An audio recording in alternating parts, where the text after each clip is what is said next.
আহ, খালাম্মা দোয়া করবে কিন্তু আমার জন্য। ঠিক আছে মুন্না বাজান তুই রাজু দেখ আমগো মুন্না গরিব দুঃখীরে ইফতার বিলাইতেছে।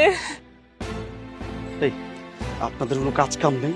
আমার পাশে আমার ওয়াইফ আছে, আমার ওয়াইফ যদি জানতে পারে যে তুমি আমার মা, তুমি আমার ভাই, আমার সংসার টিকবে? মানে এখানে আসছো আমার সংসার ভাঙার জন্য, তাই তো?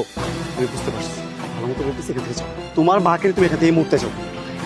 স্যার আসলে আমার মা মূর্খ সুর্খ মানুষ তো, আপনারে তার পোলা মনে করছে, আপনি কিছু মনে করেন না। ইফতারি রাখো মা, ইফতারি আমাকে লাগবো না, চলো। মামা মিরপুর যাবেন? হ জামু, ওইটা বহেন, ভাড়া কত নিবেন?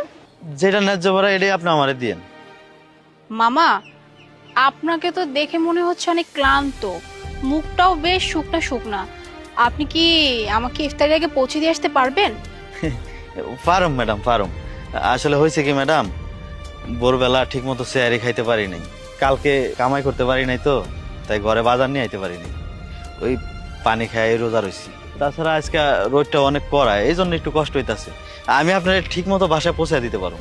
ও বুঝতে পেরেছি, কিন্তু মামা আপনি যদি এই অবস্থায় রিক্সা চালিয়ে যান, মানে আমাকে না হয় ঠিকঠাকভাবে পৌঁছে দিবেন ইফতারির আগে, কিন্তু আপনি ইফতারি কখন করবেন? আর হাতে তো বেশি সময়ও নেই।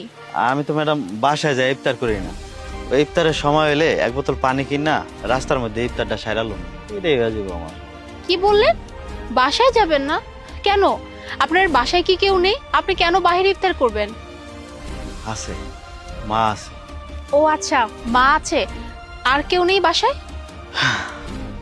ম্যাডাম আমার একটা সাজানো সংসার আছে, বাবা মারা যাওয়ার পর ওই সংসারের হালটা আমিই ধরি। আমার একটা ছোট ভাইও আছে, আমি এই রিক্সা চালায়া ছোট ভাইটারে পড়ালেখা করাইছি।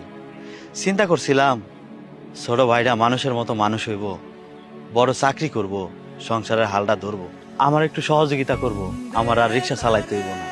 কিন্তু ম্যাডাম জানেন, ভাইটারে পড়ালেখা করাইলাম, ভালো একটা চাকরিও পাইলো, ওই চাকরির সুবাদে শহরেই থাকে। শুনছি এনে নাকি একটা বিয়া করছে, বিয়াটা করার পর মেলা পরিবর্তন হয়ে গেছে ভাইটা, আমগো আর খোঁজ খবর লয় না।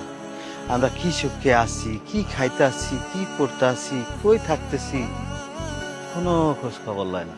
মা কেমন আছে, ভাইটা কেমন আছে, কিছু দেখে না। তারপর একদিন শুনি যে বাপের যত সয় সম্পত্তি আছে সব নিজের নামে করে নিছে। যাক, ছোট ভাই তো, আমারই তো ভাই, ও সুখে থাকুক, ও ভালো থাকুক, আমি আল্লাহর কাছে এই দোয়াই করি ম্যাডাম। কিন্তু আমি যে রিক্সাওয়ালা,